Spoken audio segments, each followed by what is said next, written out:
Hello, it's Doug Cunnington from Niche Site Project, and this is the Friday Q&A. I'm a few minutes late. I'm sorry about that. My router wasn't working. I didn't have an internet connection. I literally just restarted everything before I started, and then it stopped working. So, surprise, tech issues pop up. Lane's on. We got Success Roller Coaster. Give me a shout. We got the Furhan.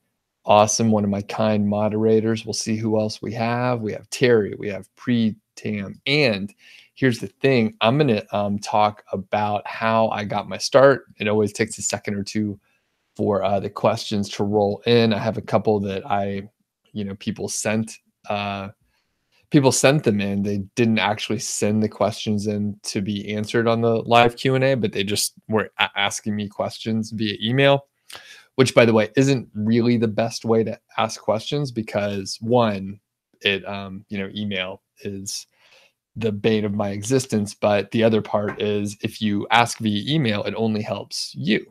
But if you ask in a forum like this, everyone can get a benefit. So I took those questions and I'll give the people a shout and say, hey, watch the live stream. I answered the question so other people can get some benefit out of it. So I'm doing well today. We have Terry, Pre-Tam, Peter, Chris, and Lachey. What's up, everyone? I am going to start by telling you how I got started with internet marketing. So I used to be a consultant, like a management consultant. I worked at a couple consulting companies and consulting branches, and I eventually got into project management for like a good portion of that. And this was like about 4 years ago. Is that right? 5 years ago? It's 2018. So almost 5 years ago. So in 2013, I was out walking my dog in, the Dunwoody, Georgia area. And that's where we lived at the time. And I was just looking for a new podcast. So I was scrolling through. I had no interest in like business or entrepreneurship. I didn't even know you could make money online, which sounds crazy now because like I'm like living and breathing all this internet marketing stuff, So I had no clue that people were making money online. And I just wanted to find a new podcast.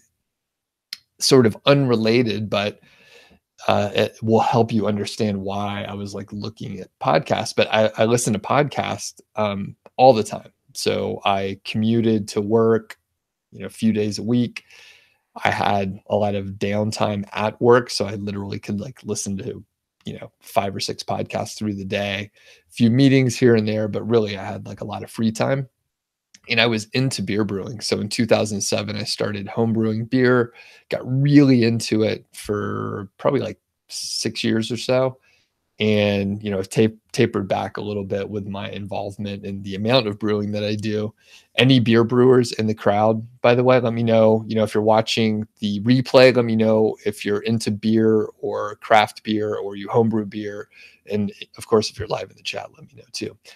The point is, I listen to all these beer brewing podcasts. There were several of them. And I think from like a marketing perspective, like those guys that got started, 10 years ago doing podcasts on beer and no one listened for, 5 or 6 years. Like, I think they're doing really well now. So I got burned out on beer podcasts and I found Smart Passive Income by Pat Flynn. And I listened to like 1 or 2 episodes and was really interested in the topics. It sounded like a scam, to be honest with you. And I knew so little that it was a little embarrassing. So, he starts at the very beginning with affiliate marketing and what he does and how he's been able to launch businesses and that sort of thing. So he really hooked me. And I listened to probably, 50 episodes in the first week.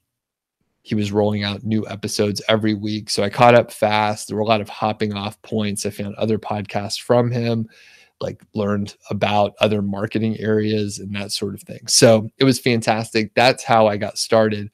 Within like 5 or 6 weeks, I launched my first site. I remember him saying, take action, do something. And my first site was, terrible. I did so many things wrong, so many things I didn't even realize that I did wrong until later. Part of it was inexperience and just being naive. And then the other part is I probably just made some mistakes. So I see some questions coming through, so I will note those, and I'm gonna try and do a thing here to see if it works or if it's gonna totally distract me. So Terry, I see your question. I'm gonna log it in the I'm gonna log it so that I could like actually answer it later. And Steven says, you drink lots of beer. Does that count? Hey, it counts to me. You know, I think that works.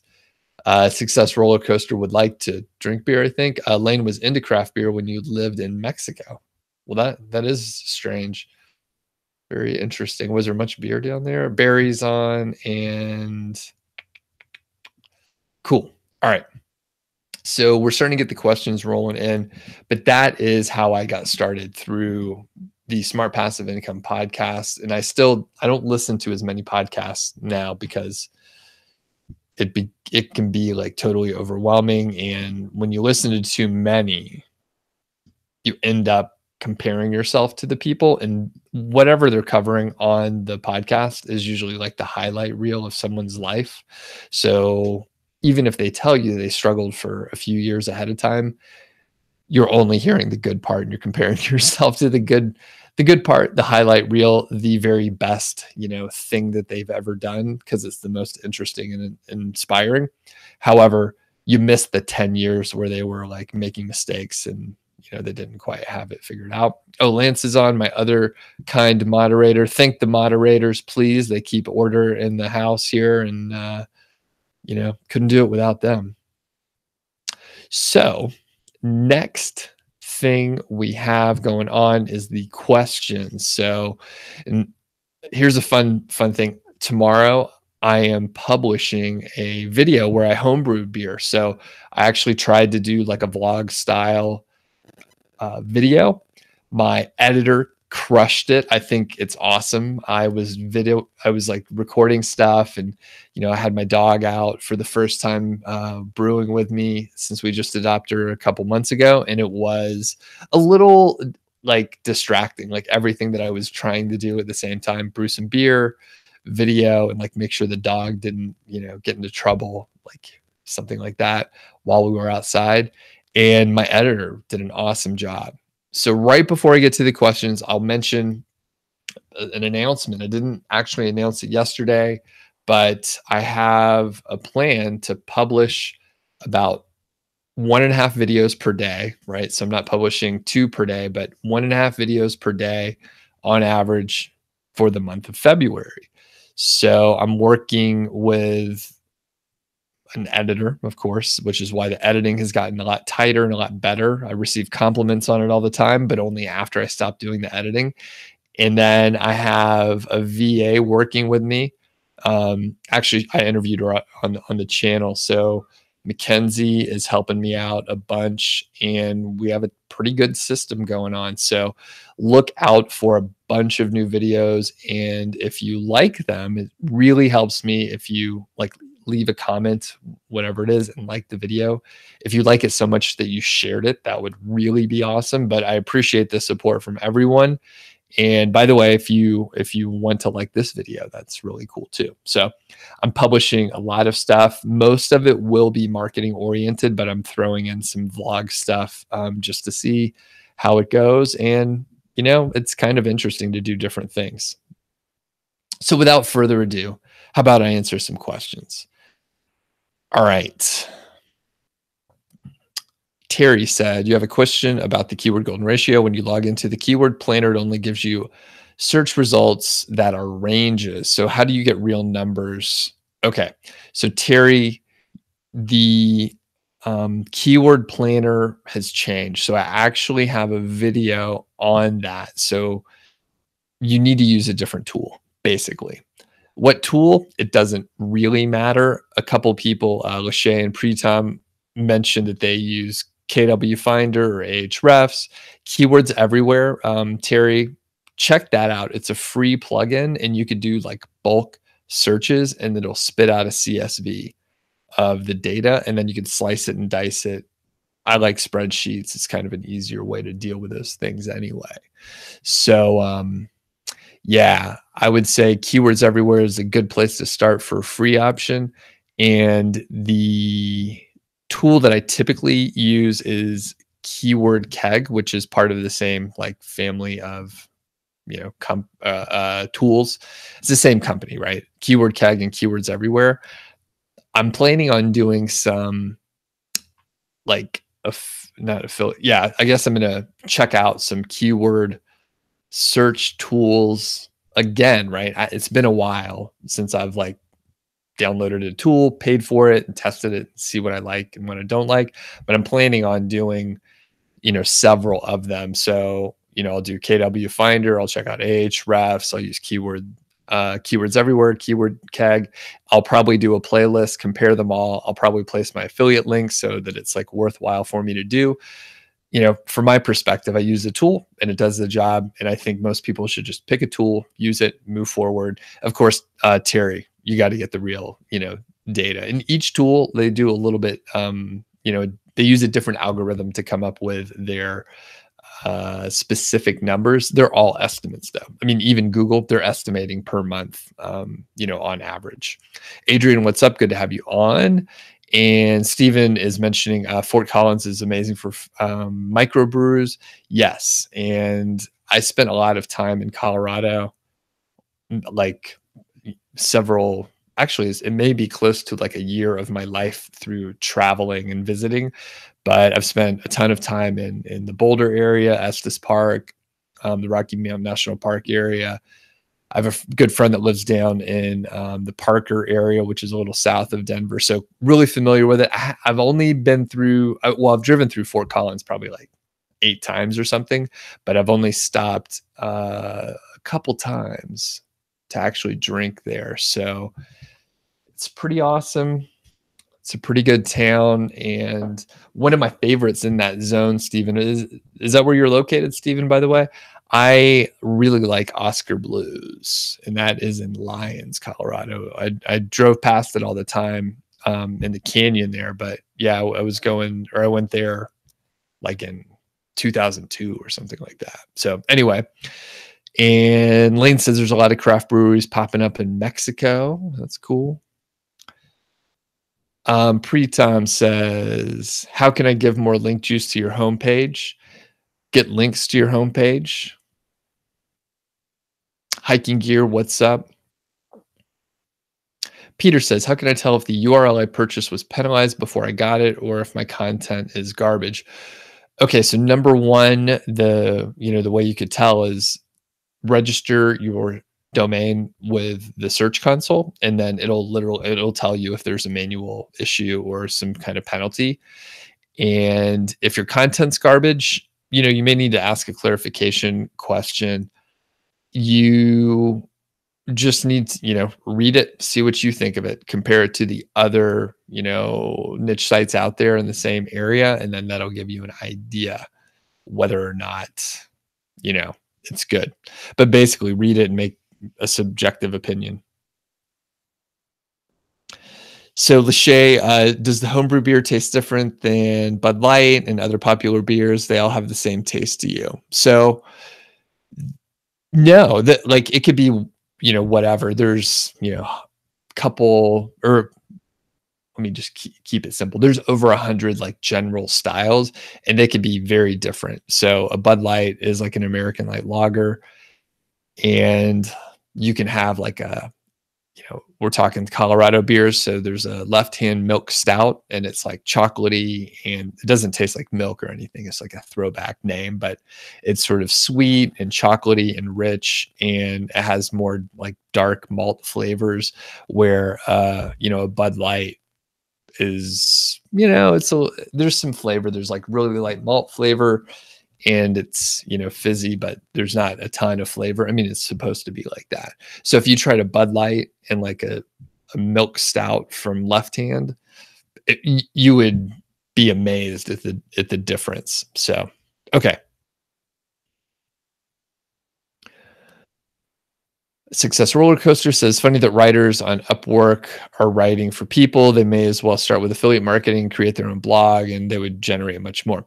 Well, it's interesting, but the thing is, it's a completely different skill set. So most of the writers that I work with, not all, but most, they don't know what we're doing at all, right? Like they're writers of some kind, or they're just trying to make some money on the side slowly. It takes a long time. Remember, I said I found Smart Passive Income and Pat Flynn, and it took me a little while to sort of like well, it only took a few weeks for me to get started, but it took me a long time to like actually like understand the whole picture of what's going on.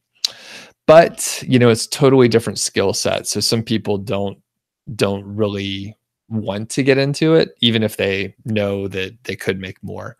So, and Steven has family in Colorado. Cool, cool. Steven says, how long should you wait before you start getting links? Age of the website, as soon as possible. No need to wait for anything.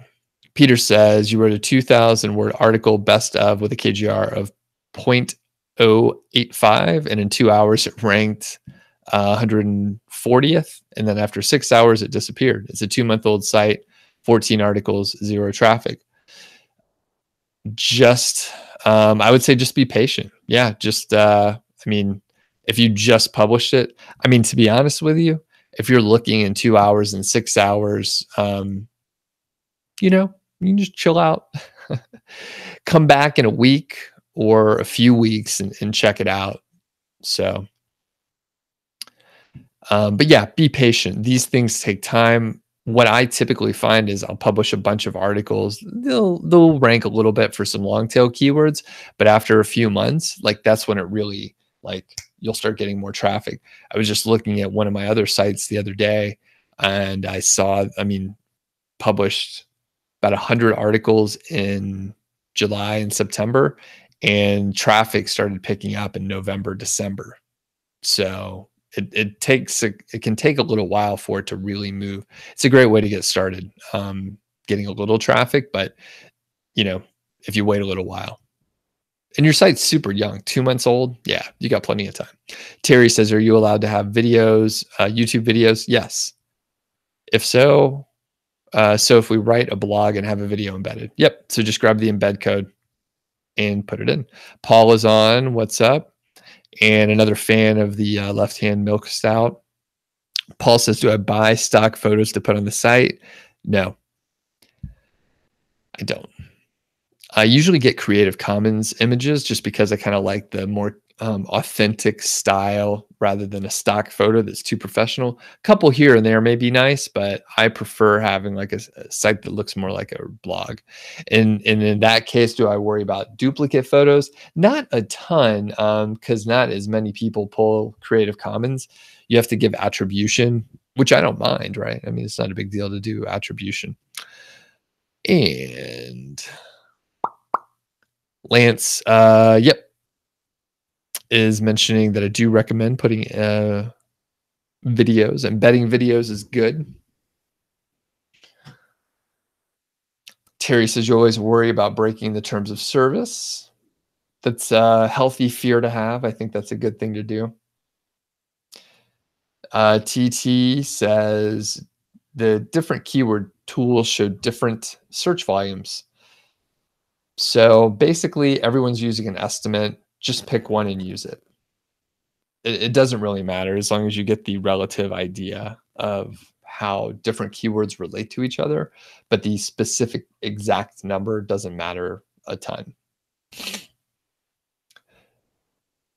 The second part of the question is, there are also different keyword difficulty metrics across the tools. Which one would you recommend?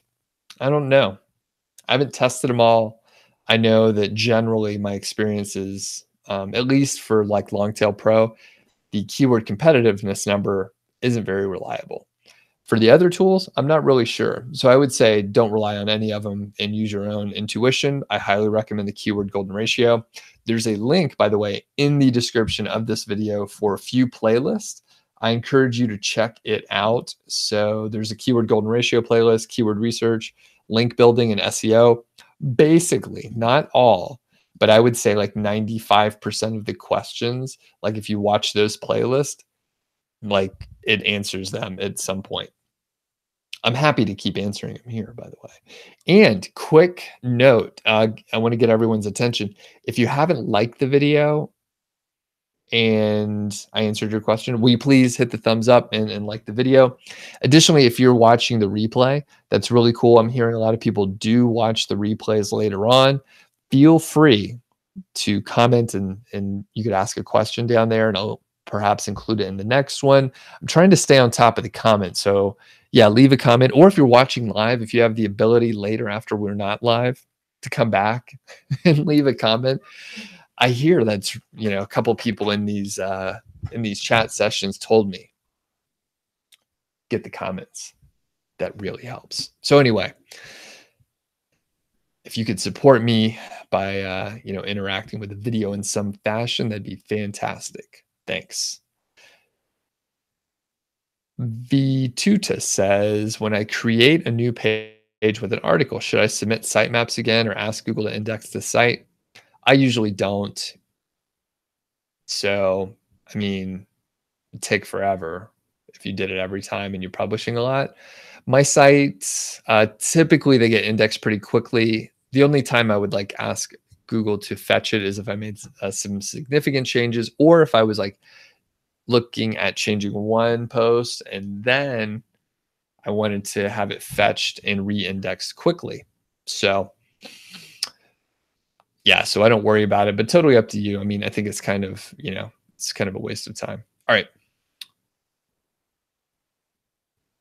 David says, hello. Awesome. So you were watching videos from the beginning, the keyword research demo from 3 years ago. That's funny. I remember I was so nervous doing that. I was trying to do a webinar because everyone was like, do webinars. And honestly, if I would have just kept doing stuff like 3 years ago, my channel would be so big now. It's crazy. So I think the moral of the story, and throwing back to the Pat Flynn Smart Passive Income, like just whatever you're thinking of starting, like start it as soon as possible. Even if it's a flop, like you'll learn stuff along the way. And if you commit to it, you know, if you find that you enjoy it and you commit to it, you'll be much better off 3 years from now. So yeah, if I would have started publishing videos and doing what I did in the last year, 3 years ago, it would be a much different picture now. Of course, it's in hindsight. So cool. Peter says, should I use the KGR to find a new niche site? Is there a better way? Can you rephrase your question? I'm not really sure what you're asking. Lane says, can I help with an AdSense site? It depends on what you're trying to do. So that's definitely not my area of expertise. So from a sort of like conversion rate perspective, I probably can't help much. But from like an SEO side, on page, off page, I could probably help a lot there. For actually just the whole SEO side, I could probably help with, but probably not specifically on like optimizing AdSense. Just not my thing. Barry says, how often do I recommend updating a niche site? Are they as high maintenance as a blog? No, they're not as high maintenance, although it depends on what blogs you're comparing it to, but it's really up to you. I mean, I like to work in sprints of work. So like right now I'm focusing on a sprint of work for YouTube content and have been for a couple weeks. And by the way, are people interested in that stuff? If you want me to tell you, like my YouTube stuff, I've sort of been holding back, trying to get more and more data, but it's interesting as I'm progressing. But if you look back from like 1 year ago to where the channel is now, and then as I'm like learning more and iterating, like I'm hoping things will continue to grow. But the point is basically you know, for a few sites, I let them sit for like 8 months and then I'll come back, do a bunch of work in 2 months and then wait again. Now, is that the best way to do it? Probably not. But if you have like varying things or various projects going on, that is an approach that I like to do. So to answer your question, how often do I recommend? you have to, think about it on your own and figure out what you want to do. I I would say, at least have a look every quarter and do a little audit and see what you need to be working on, or, something like that. And Paul says, you liked it. Hi, liked. And Kent, what's up? Good to have you on. You say the replays are great. Awesome. Thanks for the support. TT says this KGR is getting saturated. We need to come up with a new ratio or method. Yeah, it's interesting. People are publishing more content and stuff, and it is catching on a little bit. However, it seems like there's still more, like there's always more, long tail keywords. So, and I'm not sure, like, is there going to be a saturation point, or is it like everything else where people say, is affiliate marketing too saturated, or people, doing too much of it, or is there too much content? But, on and on, it seems like if you just sort of shift a tad, and I can't be specific, I guess, but like if you shift what you're doing, or look a little harder, like you can always compete. So, I mean, I got started with affiliate marketing way after like a lot of other people did, but it seems to be fine. So David says, that you post on Twitter. So you like share your new posts on Twitter and it gets indexed in a couple hours. Okay. Paul says, what are the next steps for you this year? Creating new sites, more courses, diversifying other things. So number one, I'm obviously doing a lot of stuff on YouTube. And I think by the end of the month, I'll have like a clearer picture, like how I want to work with YouTube.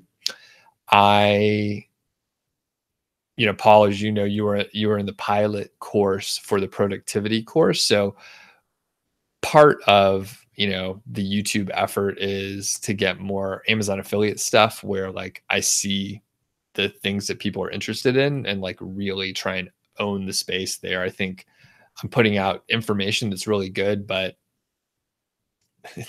it doesn't catch on as well as some of the other marketers out there that I see.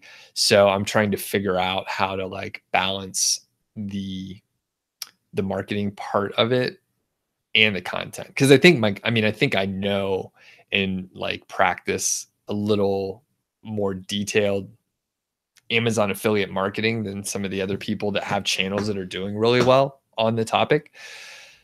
So I'm trying to like bridge the gap. Second part, so a couple niche site things. I've stayed true to just having like a very small number of sites, but I'm potentially looking at, there's a site that I've been neglecting for years. I think I'm going to buy my partner out and work on growing that using the systems that I have. So that's going to be interesting. I mean, I think the potential for the site is really huge.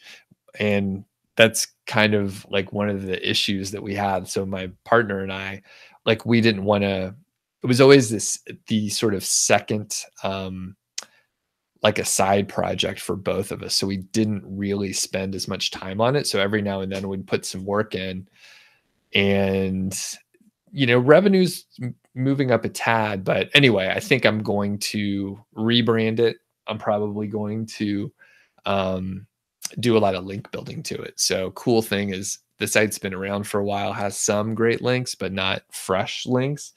And we added about 100 articles last year. So it's starting to get more traffic, which is great.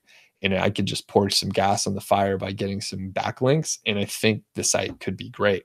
Additionally, it is a site that has an email list. So that is like one of the biggest email lists I've grown. And it's something that has some great intrinsic value. And I'm very interested in like email marketing and copywriting. So it's an interesting project. Additionally, Paul, that you asked another question around like other new sites. So I also I'm working with, actually it was a student of mine who has some sites that he needs to unload, and I may take them on and just have them as, another suite of sites, another area of income. So they're a little bit different style than what I would normally do. But again, like I have the systems, and basically if I have like a link building outreach team of like a couple people, I could just put them on whatever site I want, and then they could work on that site, move on to the next. And it's the same set of skills, just on a different site. Okay.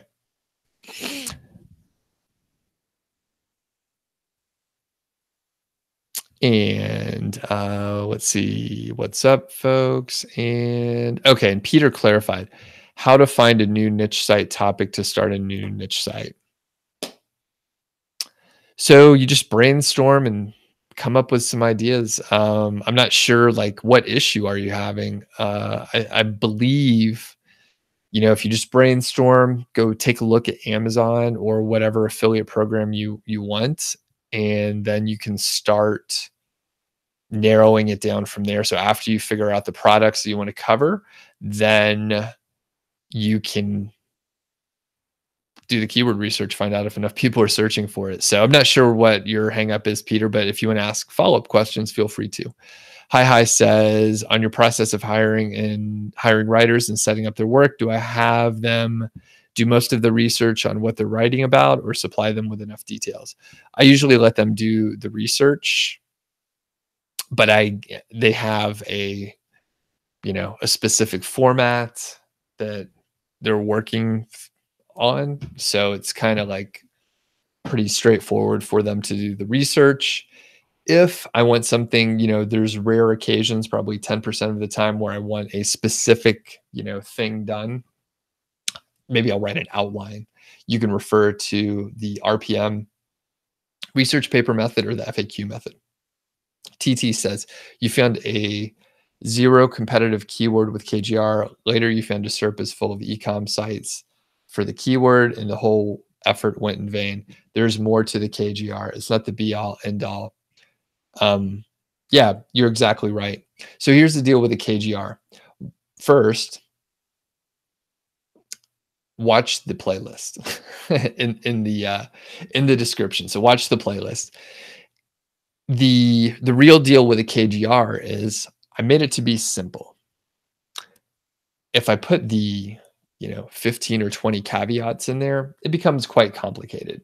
So one of the things that you can do, and maybe I should do a video on this, but in that case, TT, what you should do, right? So you check the keyword using the KGR. Also, Google it and see what the results are. If Google is giving like all ecom results, you're probably not going to be able to rank for it. That holds true regardless. So, I don't mention it in the KGR specifically, but, like to your point earlier, TT, it's getting saturated a little bit, but there's still better ways to do it, and, pitfalls, right? Sometimes it works if you do a local monthly search of like 1,000 or 1,500. And sometimes it doesn't work if you are doing a search of 50, right? Because all ecom is dominating it. So anyway, there are some pitfalls. You're right. It's not the be all end all. It works pretty damn good though. And in fact, people in the comments, if you're watching the replay, let me know, is the keyword golden ratio working out for you?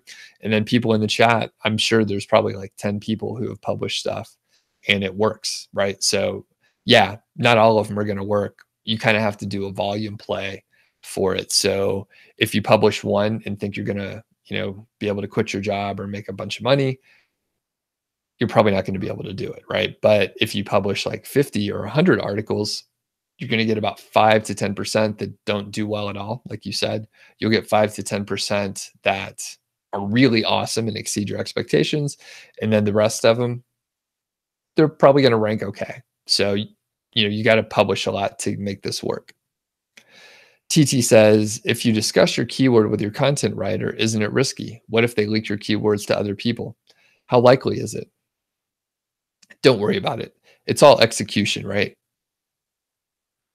Like basically Ideas are easy. Everyone has like great ideas. It's really hard to do the, 100 steps in a row to, you know, make it work. So if you're worried about people stealing your ideas, don't worry about it. Like, especially keywords. Keywords are like a commodity. It doesn't even matter. So, I mean, I could give you all the keywords for a site that's making money. In fact, you could do that yourself. Just go to like SEMrush or Ahrefs, look at the keywords. Like all the keywords are right there. They are all there for you to take. So unlikely, don't worry about it. And, you know, our ideas are really cool, unique snowflakes, but it's all about the execution. Okay, and then Lasem X says, please make another video on the KGR. You didn't know that. Okay, is there any specific stuff on the keyword golden ratio that you don't know?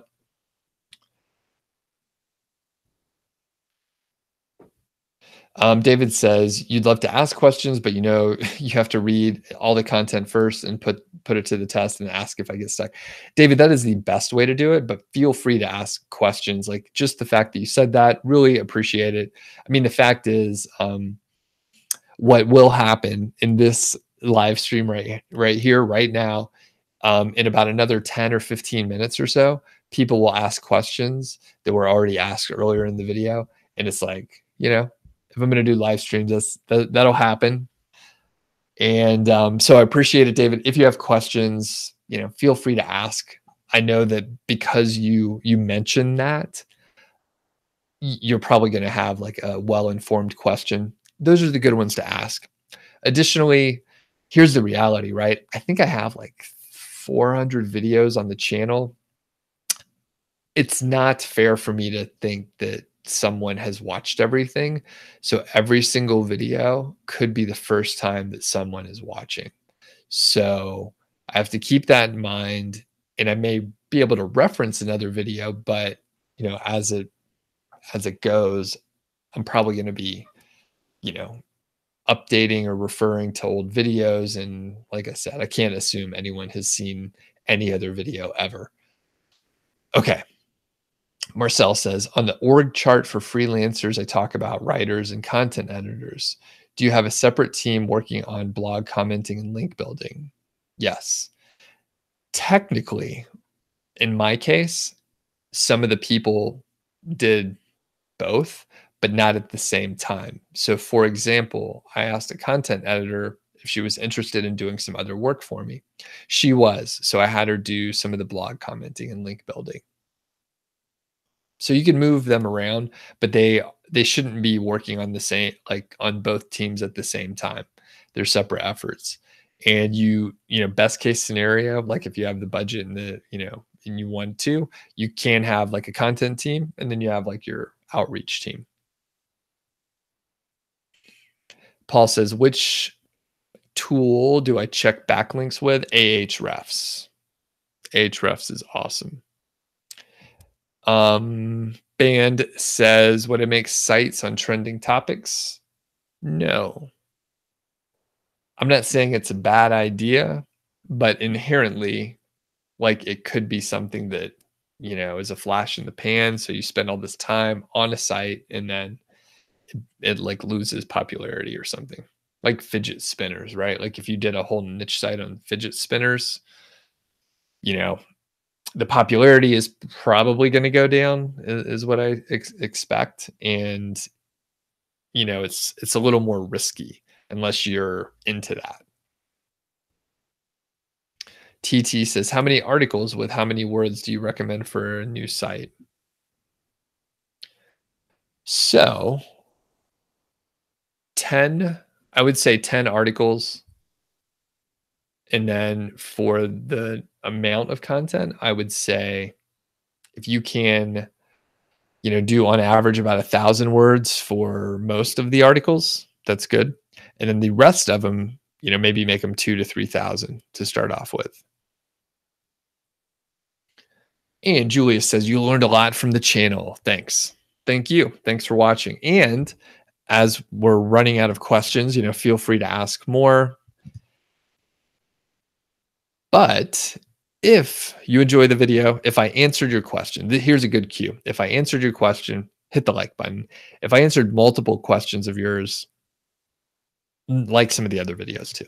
All right. And I had a couple other questions that I was going to put in here. So if there's dead time, I'll put that in there. TT says, affiliate marketing with niche site is not saturated. Take your stance. I don't know. I mean, it doesn't matter what I think. I guess I don't know. Can you rephrase the question? I'm not really sure. So you made a statement. You want to know if I agree or disagree?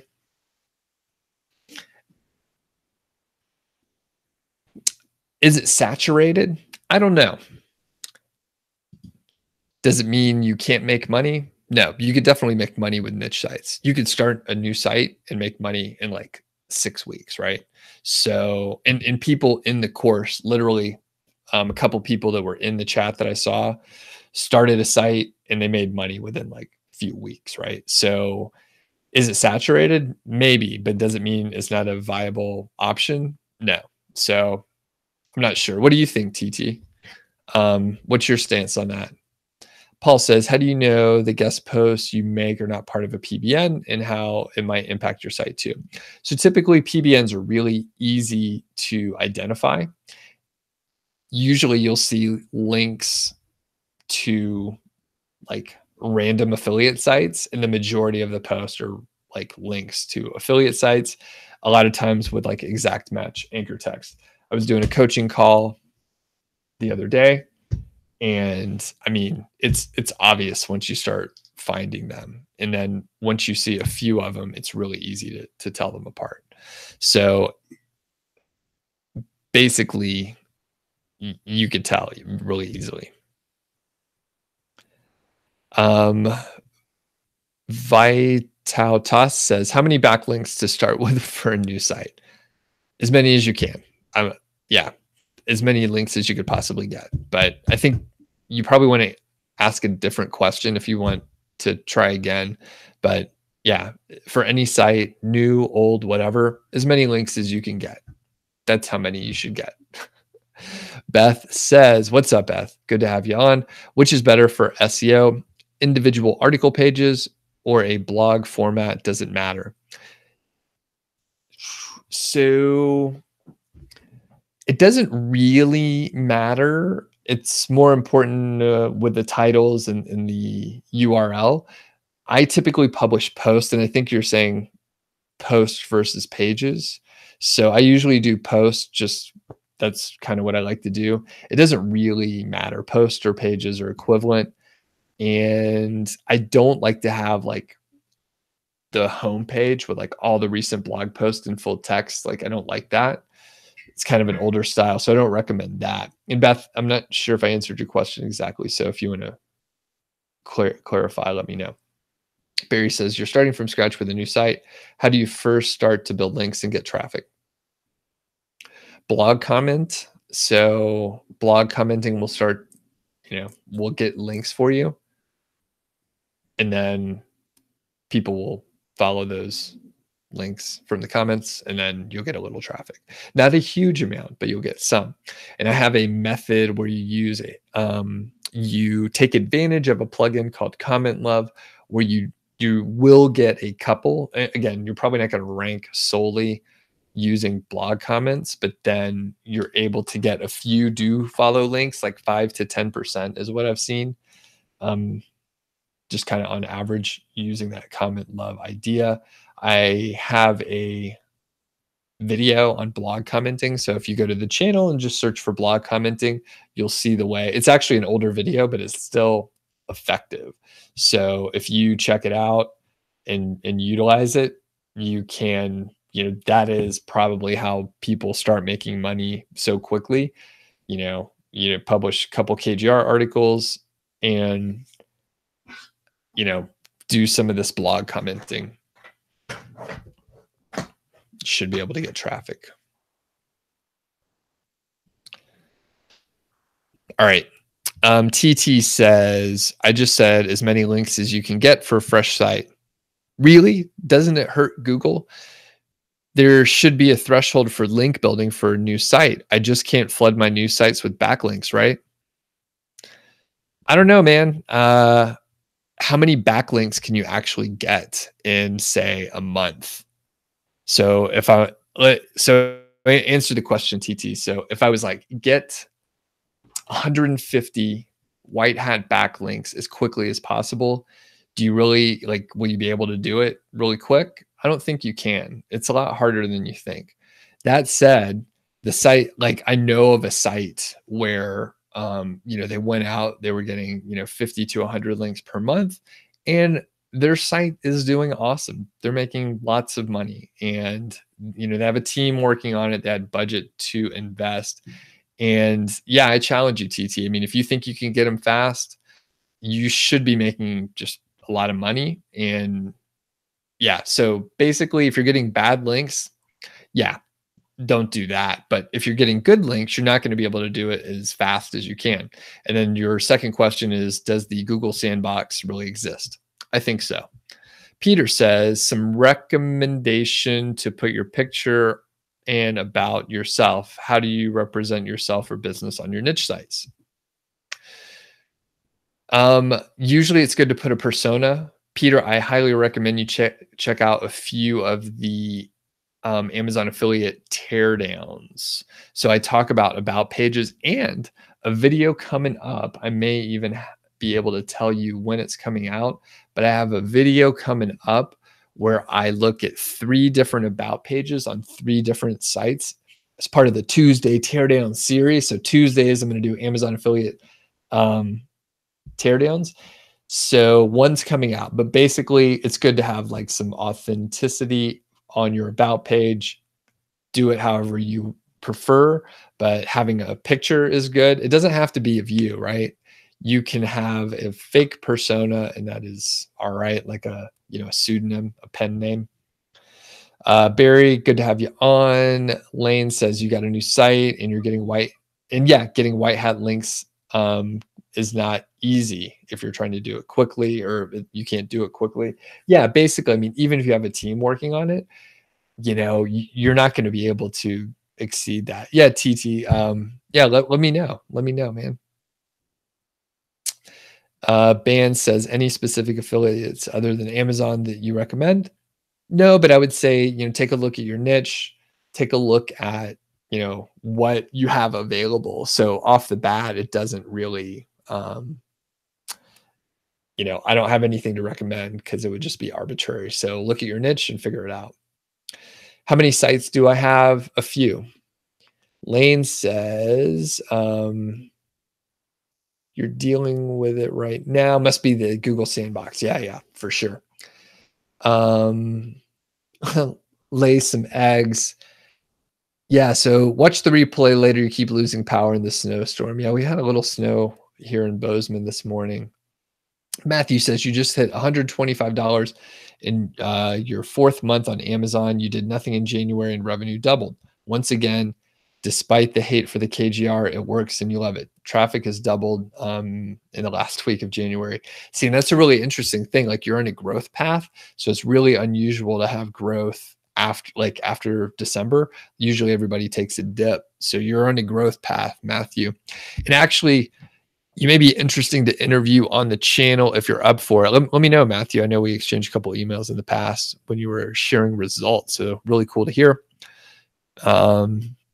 TT says, what if for a new site you go with Google AdWords and then after the sandbox is lifted, you go pure organic?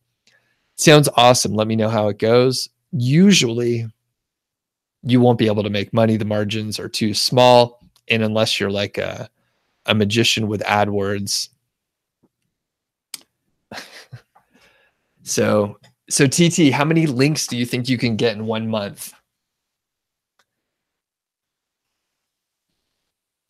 And basically, the AdWords method that you outlined, TT, it just, like Lane mentions, it's not going to work for an affiliate site with Amazon, right? So if you have, if you're selling a ClickBank product or some other product, then you essentially have higher margins so you can make the math work.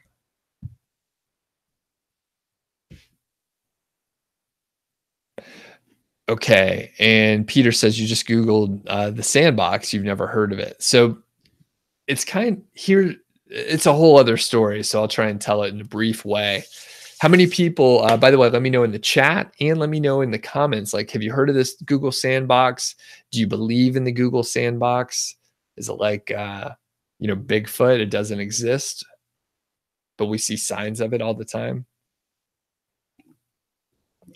I don't know. I've never seen a sign of Bigfoot, but the thing is, Google sort of like holds back on the rankings, right? So if you publish, if you, yeah, if you publish a brand new site, if you start a brand new site, start publishing content, you can get some traffic, you can get some rankings and stuff, but like inevitably after 6 months, like traffic starts growing faster.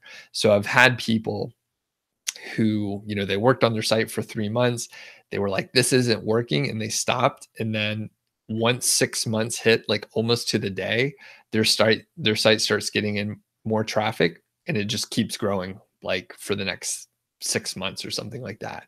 It's pretty remarkable when you see it. And then when you see it from multiple people, it's hard to ignore. TT says, do I announce the live beforehand? If you known, you would have come, you would have listed more questions. More questions? TT, you are one of the most active folks on here. I commend you for your activity. Yeah, so basically Fridays, it's listed on the about for the channel, but on Fridays at this time, I do Q&A. Wednesdays, I do a topic of my choice. So it's not the time to ask random questions like that, only related to the topic. Thanks. I'm glad you're learning a lot. You're still learning. Yeah, I think a lot of your questions, like you're at a point, TT, where you've consumed so much information. So like when you come back at me and you say, oh, isn't it bad to get so many links? It depends on, who you've learned from in the past, right? So if you're trying to do something different than what I'm describing, then yes, the answers don't apply, right? If you get a bunch of bad backlinks from Fiverr, then yeah, that's not the right way to do it. But people do that. I do stuff differently. So I would say, check out some of the older live streams. And I was going to give a shout out to Arun for putting together a playlist, several playlists. So there's a couple new links I'll put in the description after I finish up here. And okay, so anyway, TT, yeah, so there's quite a few of these. Take a look at some of the older ones too. It's just like random questions like this. Ellen says, you can speak highly in defense of the KGR. You're already making just under 2K a month on a site you launched before July, and you've done no link building, just the KGR. That's cool. Hey, Ellen, we exchanged a couple emails. I would be interested in interviewing you too, if you're up for it. Next, we see Matthew says, you never tried link building other than the blog comments and forums. Authority Hacker are big on link building, but their course is insufficient on the topic. And further, I was going to say, I'm pretty sure I'm getting like so many emails from people that are Authority Hacker followers because, man, I just get these garbage emails where like they don't know my site, they don't understand what's going on, and they just keep sending reminders. So people are like automating this stuff. That said, I believe that outreach is going to slow down being effective, and it's going to shift. I mean, I've been saying that for about a year now, because for about a year I've been getting these relatively ineffective emails. They're just automated. It's terrible. So, and Lane did say, click the bell beside the subscribe button to get notified. And then funny enough, Arun said, you're late, no notification. So click the bell. There's a higher likelihood that you'll get notifications, but TT, it doesn't always work. So thanks, Lane. Yeah. Click subscribe if you want to be notified. I hear sometimes they come out a little late, but what are you going to do? We do our best. And let's see here. And I'm going to make a note. So Ellen and Matthew, it sounds like you guys are doing well. It's really cool. I mean, Ellen, that's awesome. 2K a month. You launched the site under a year ago. You're just doing KGR stuff. So awesome. Awesome. Yeah, that is fantastic. Inlane says, you believe the sandbox exists. And further, someone asked about like how many sites I have. So I try and keep it low, right? If you hear me talk about like, should you build a portfolio of sites or just have like a few, I usually recommend a few. However, like I mentioned earlier, I have, I may be getting a couple more sites that are just sort of smaller. And, from my perspective, it seems interesting to have a couple other smaller sites. The deal is, though, they're already making a little bit of money, number one. And they're aged from like 2 to 5 years. So like they're out of the sandbox. They are ranking for some terms already.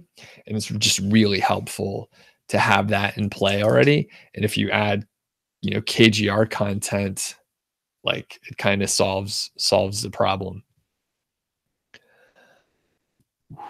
All right. And Julia says, unless you're using an expired domain, all your websites go through the sandbox and you're used to it by now. And yeah, I mean, like the people that I know that were in favor of a portfolio of sites, oftentimes they'd have a site, or they'd build a site and they wouldn't do anything to it for about 8 months. They would just like load it up with content, and then they would come back in about 8 months, and then they would start their link building stuff.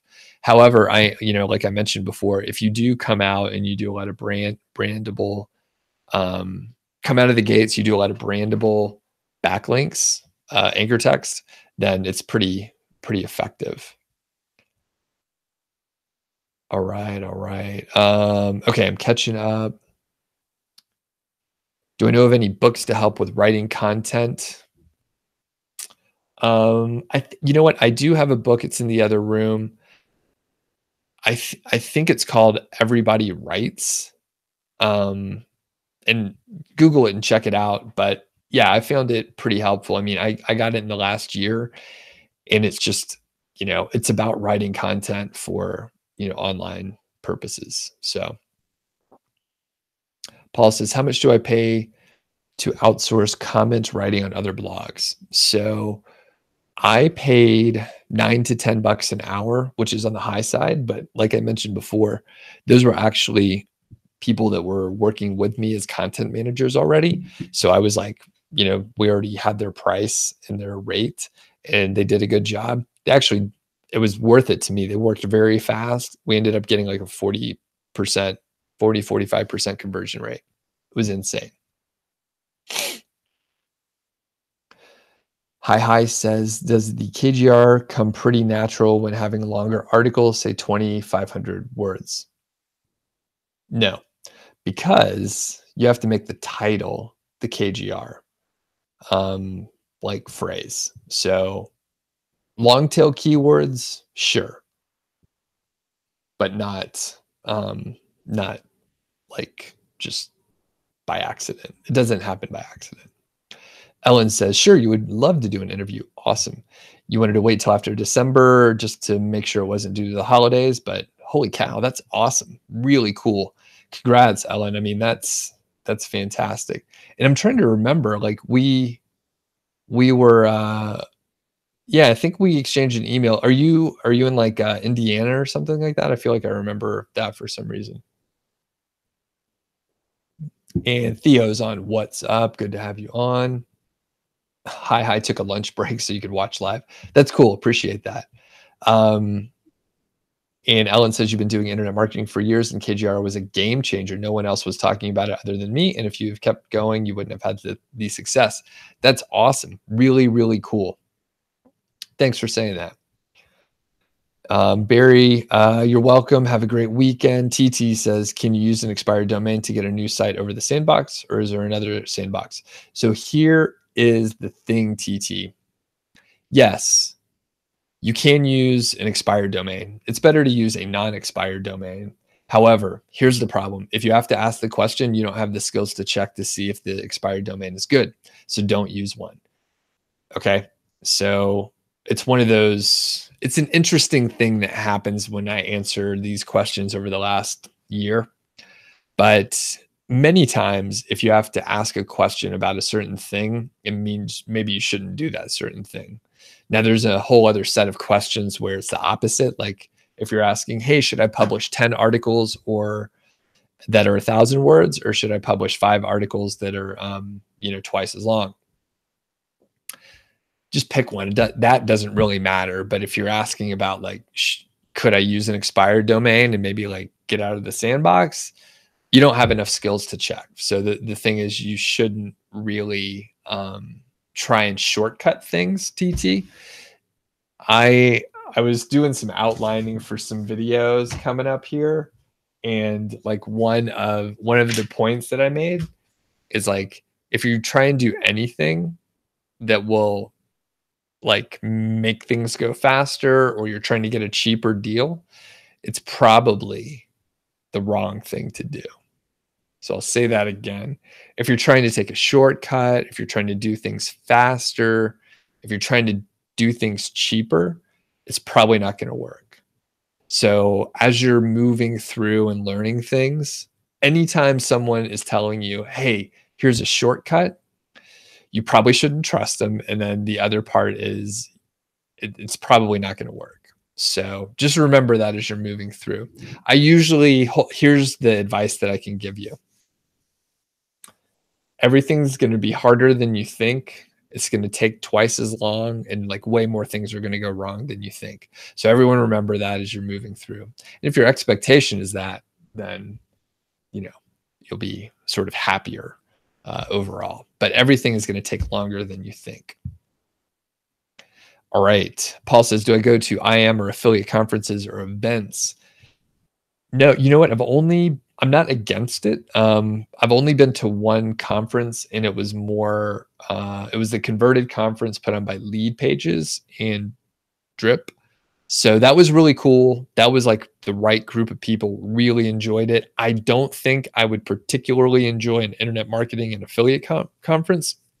I have heard they sort of do things a little differently, but I think that if I stick to the kind of like more sales and marketing related conferences, that's the right people for what I like. How about you, Paul? Do you go to any? And for a little while, I was just looking for like recommendations on like what conferences people were going to, so I could go to others. But okay, North Carolina is too cold and makes your websites grow slowly. So if you go to Mexico, will it get more traffic? It's worth a try. I haven't done that specifically, but as I normally say, Lane, and you know this, I'm sure, my way isn't the only way. I moved further north where it was colder. So I used to be not far from North Carolina. I was in Georgia, Atlanta area there, and I'm in Bozeman now, and it's much colder. It was snowing this morning, and I was going to say North Carolina isn't cold, man. That's like the South. So, okay.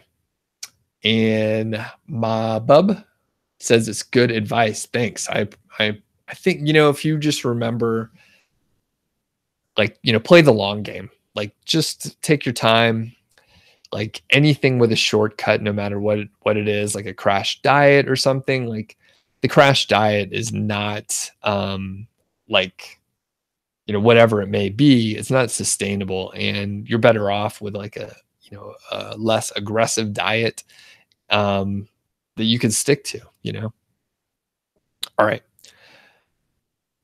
Julia says a good expired domain with decent backlinks can cost hundreds or thousands of dollars. The money would be better spent on hiring writers. Julius, yes, 100% agree. And, quick example, it's highly likely, I mentioned earlier that I'm probably going to buy out one of my business partners on a specific site. His interests are shifting, and it looks like a good project for me. So there's a high likelihood I'm going to find a domain that's good, get it from an auction, and then move it over, do a 301 because it's a good thing. Okay. Peter says, in regards to your previous question, you noticed in the Google Search Console that your domain was used a year ago, but no manual web spam actions found. You should be good. You should be all right. Oh, and Sheila says, did I ditch the Falcons? You know what? I'm not much of a sports fan. And that's a really mild way to put it. Actually, I actively don't like sports. My wife really enjoys watching. No, I'll take a peek. Oh, Lance is out of here. Thanks. Oh, everyone, thank the good moderators here. We had Lance, we had Arun, and Furhan. So thanks, gentlemen. Really appreciate the help keeping everything in order. So, and I tried something. I'm not sure if it was the right move, but I tried. I removed the tags for this video that said anything about like Hangouts Live. So I see we have fewer viewers than normal. But yeah, like I was like, maybe they're checking the Hangouts Live stuff, and that's how they're finding us. Okay. So Paul says you don't go to events, but you used to go to a few. There's not too many in Europe, but you never got a lot out of it. It was, knowledge and networking. You felt you lost more than you gained. Gotcha. And I think that, from my perspective, it was interesting to see the speakers, right? I got to see Pat Flynn speak, but unfortunately he scheduled his meetup like super late. So I was already scheduled to fly out. So I didn't get to meet or talk to him, which was one of the main reasons I went to that conference. But it was good to see people speak. I met a couple folks. And I think, from what I hear, I think it's a good, it's good if you can meet a few people, and if you can just get like one relationship out of it, it's good. So I actually met a really nice guy named he's been on the channel. I was on his podcast, Ravi Raman, and he, we had a similar background. He's actually way more of an overachiever than I am. He worked at Microsoft for like 14 years and did like really well there, but ended up being location independent. And if you haven't seen that interview, it's really good. He's really smart. So it was cool to meet him. And I met a couple other people, and it was interesting to go. I may even go back next year. One of the other cool things is I ended up at that Converted conference.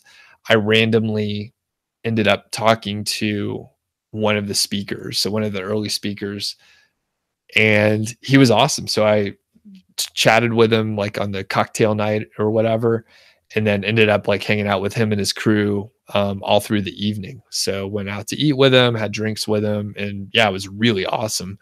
Turned out, right, small world, he grew up like a mile or two from where my wife and I lived in Dunwoody. So he lived in Chamblee, which is like a couple miles away. Like we used to drive by, and he used to drive by like where we lived. So his parents still live in the area.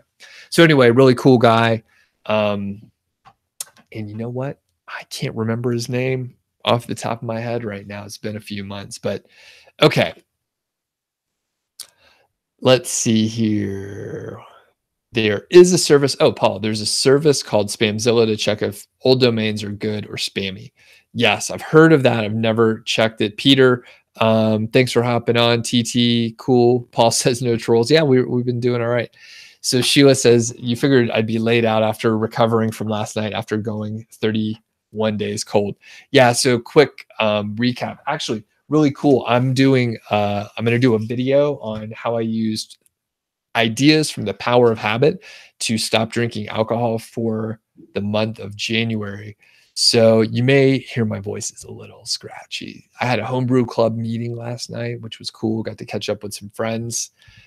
And Lane, see you later. Thanks for hopping on. Good questions as usual. All right. And yeah, the cool thing. So here, like it's all sort of coming together. Like tomorrow I'm going to publish the video on like home brewing the beer. I just kegged it the other day. So I was having some of that, brought some of the brown ale over to the homebrew club meeting. So yeah. We like beer around here. Theo says, you post once a week. How often do I recommend people post? And will Google not like it if you go long periods without posting? Turns out, doesn't matter. You don't have to post by like any regular schedule or anything like that. So as a quick reference, there was a site, I had, a few dozen articles or something, I don't remember. And then I didn't publish anything for months. And then I published like 200 articles in 5 months. I've referenced it a couple times. Revenue went up, traffic went through the roof and kept growing for like the next 6 months. Those KGR articles kept moving up in rankings just slowly over time. And basically, I didn't publish anything for like 8 to 10 months. I literally spent like 1 hour per month during that time. I was working on a lot of other stuff. And basically, Theo, it doesn't matter. So publish as much as you want. I recommend, link building is important, so don't forget about that. But you don't need to do anything like once a week. And Paul says, what's the name of the Microsoft guy? Yeah, so it's Ravi Raman. What does he spell it? Ravi Raman, like that. And yeah, there's an interview on the channel. I think I have a playlist for like location independent and digital nomad stuff, so you may be able to find it. Yeah, super smart guy. We did a couple videos. We actually talked about the conference we went to, Paul. So in that video, I know I remember the guy's name. Oh, Andy Fawcett. So he has like a fitness site, and it's really cool because I got to hang with him and his some of the people that work for him. And yeah, really interesting guy, lives in Hawaii, Andy Fawcett that is, and he has this fitness digital products company. And he has he has an excellent approach. He's doing really well, but a similar approach. And he talked a lot about spending, kind of like we're doing today right here, and why I do these live streams. He builds relationships with his email list and works with them and stuff. So he has, I don't know if it's the majority, but he has a big staff for just email support, so they could really understand like the needs, what people want, and provide really good customer service. It's very personalized. I try to do that via email. It's a little difficult. This sort of live stream and Q&A is a nice way to scale it. It's good to see, and it's the same folks. I mean, you are starting to see the same people and each other a little bit too. So that's cool. And we have Nitish on and Sirhat as well. Thanks. Appreciate that. Like the support. And I think I'm gonna start wrapping it up here. Any final questions here? Any final questions? And if you're just joining up, and we have Anthony, it's almost like another set of like notification emails were sent out or something. It's kind of strange, but any final questions before I jet? Quick reminder, couple of little announcements. So if you enjoyed the video, if I answered your question, if you're watching the replay, hit the like button, the thumbs up. Really appreciate it if you hit the like button. If you are watching the replay, leave me a comment. Always interested to hear that. I'll give you a little shout out. And I'm trying to reply back to all the comments these days.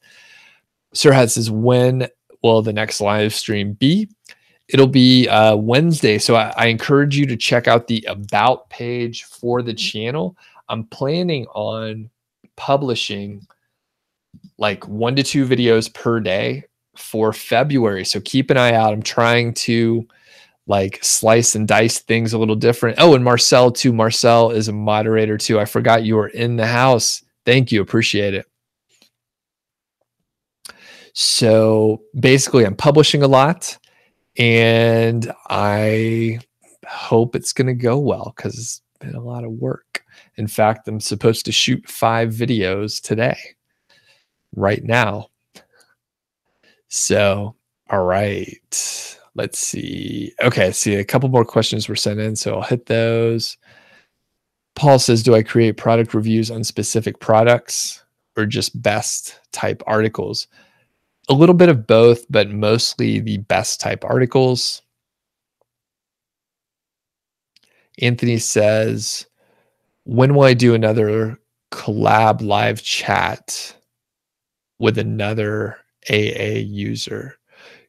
Can you clarify? I'm not really sure what you mean. Like, yeah, I'm not sure what you mean there, Anthony.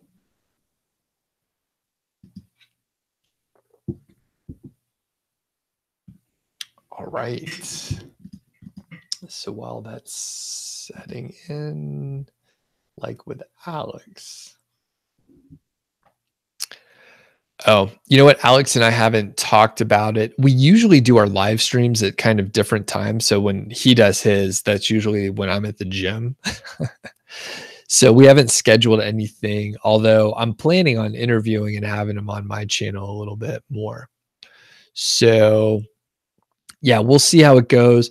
Actually, I'll probably be doing another couple of interviews, some of which, you know, I heard from today, like Ellen and Matthew, who are doing really well. I think it to me, it's sometimes more interesting to have people that you know, they just got started, and it's more relatable than, like, you know, me talking to Rob. Although Rob and I are supposed to talk again soon, so it's always fun. All right. Okay, folks, in the chat, just a reminder to be nice. Okay, Nitish asks, what's the best niche for a new site if you start now? Whatever you want, man. All right, Nitish, you're out, buddy. Sorry.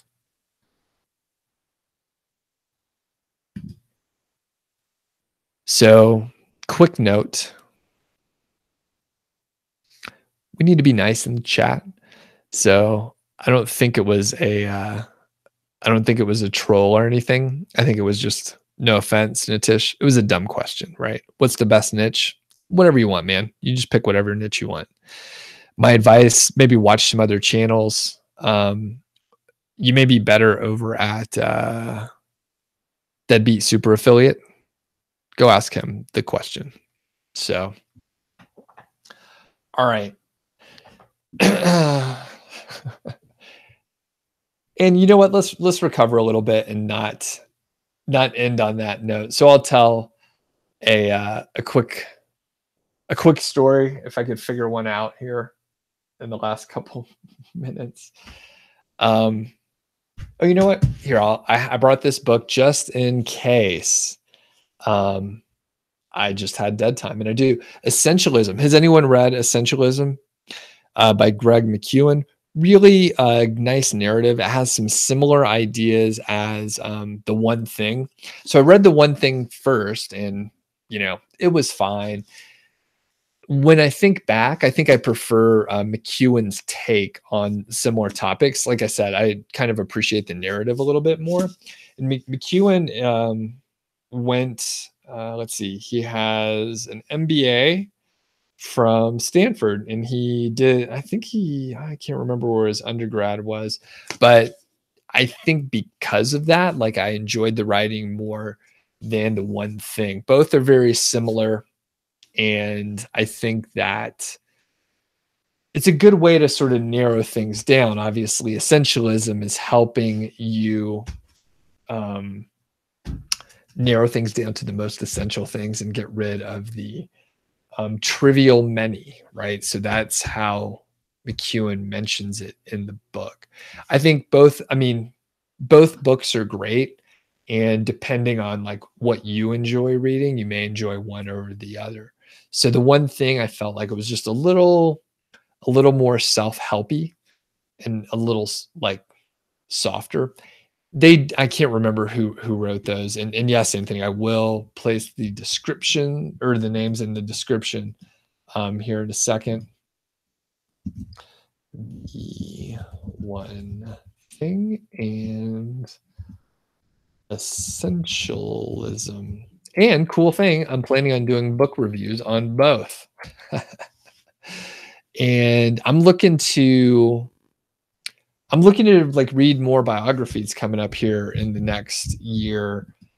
I got a little inspired by Derek Halpern, who he mentioned he doesn't read too many business books. He reads primarily bios. And I think that's pretty interesting. And Paul's reading the book about Sam Walton, the Walmart founder. So that's pretty cool. All right. Thanks, everyone. Good session today. I think we saved it at the end. Thanks, everyone. Have a good weekend.